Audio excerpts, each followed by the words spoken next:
Hey everyone, and welcome back to another video. If you're looking for a fast-paced, impactful role to fill in PvP, playing as a roamer might be the perfect fit for you.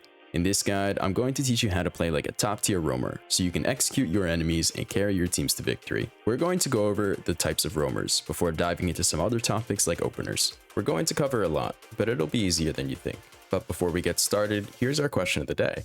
Which specs would you like to see as viable roamer picks in the meta? Are there any underplayed ones that deserve some buffs?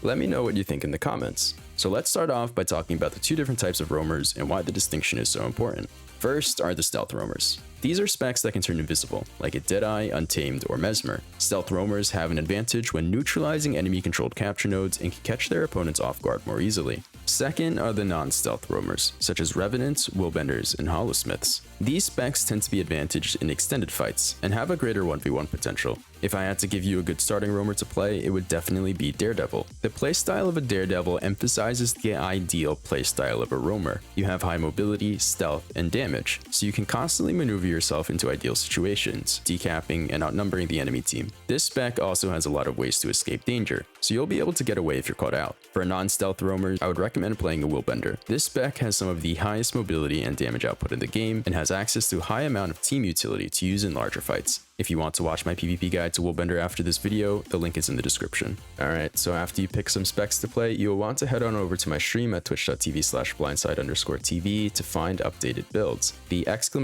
Builds command is great, and you'll find all of the relevant builds in the ranked meta there. Now that you know what roamer you want to play, let's talk about the pre-game analysis. This is where you formulate your game plan, look at matchups, and plan your rotations. The first thing you need to look at is who is most likely to side node on the enemy team. They may have more than one side noder, and you need to ask yourself whether or not you can kill them in a 2v1. If not, then avoid outnumbering that fight and instead look to decap or teamfight more. As for the opening split, roamers can push any of the 3 nodes at the start of the match. There are 3 different scenarios in when you'll want to do each. First, if you think your side noder will get pushed hard by the enemy team, rotate home to escort them. Here, your main objective will be to peel your teammate out and make sure he survives before going mid. Second, go mid if you want to take a 4v4 before either team's side noders can rotate in. If you're playing a stealth roamer, look to split and decap far once the enemy side noder commits to mid, then rejoin the fight. Third, you can push far if you're running a stealth roamer or a roamer that has a strong 1v1 potential. If you're running a stealth roamer like Daredevil, stack stealth out of line of sight from far and wait for the enemy to finish capping and leave to mid.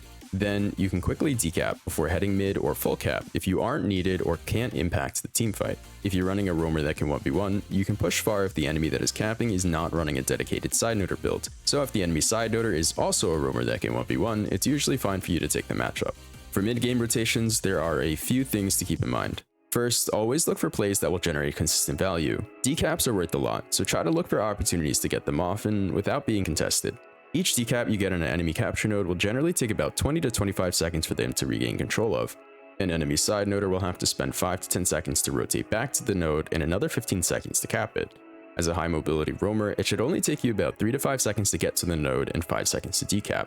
And while the enemy side noder is capping, you can outnumber the enemy team at mid and repeat the process. Second, look for side node 1v1s that are easy for you to kill or are on the enemy full cap. If you think you can quickly plus your teammate and kill the enemy in about 20 to 30 seconds, do that. If your side noder is taking a 1v1 on an enemy controlled capture node, plus them just long enough to secure the decap unless you can get the kill quickly. If the team fights are stalemating and your side noder is taking a bunker vs bunker 1v1 on a neutral or enemy controlled capture node, you can plus for a longer duration to give them the full cap before leaving to go decap or go to mid. Teamfight when you can't get kills or decaps elsewhere. Leave to kill or decap when these opportunities arise unless your presence is needed to win the teamfight.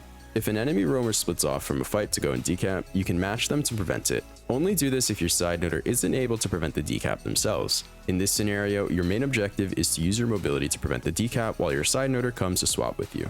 The last tip I'm going to give you is extremely important. It's also why roamers are one of the best types of roles to play to carry matches. Roamers are a massive deciding factor in whether a team wins or loses. No matter what the enemy team is doing, roamers have the mobility and damage to always push map states or gain number advantages. Stealth roamers can do this particularly well, as they can move around the map without being seen. Even if you are behind, a well-played roamer can generate enough value over the course of a match to turn the game around. Think of a roamer as someone that plays behind the scenes. You should be looking at the map, fixing rotational problems, and assisting teammates when needed. Alright guys, that's going to bring us to the end of this video. If you enjoyed and learned something, don't forget to like, comment, subscribe, and turn on your post notifications so you know when I release new content. If you want to see more from my channel, click the links here. And as always, I'll see you soon.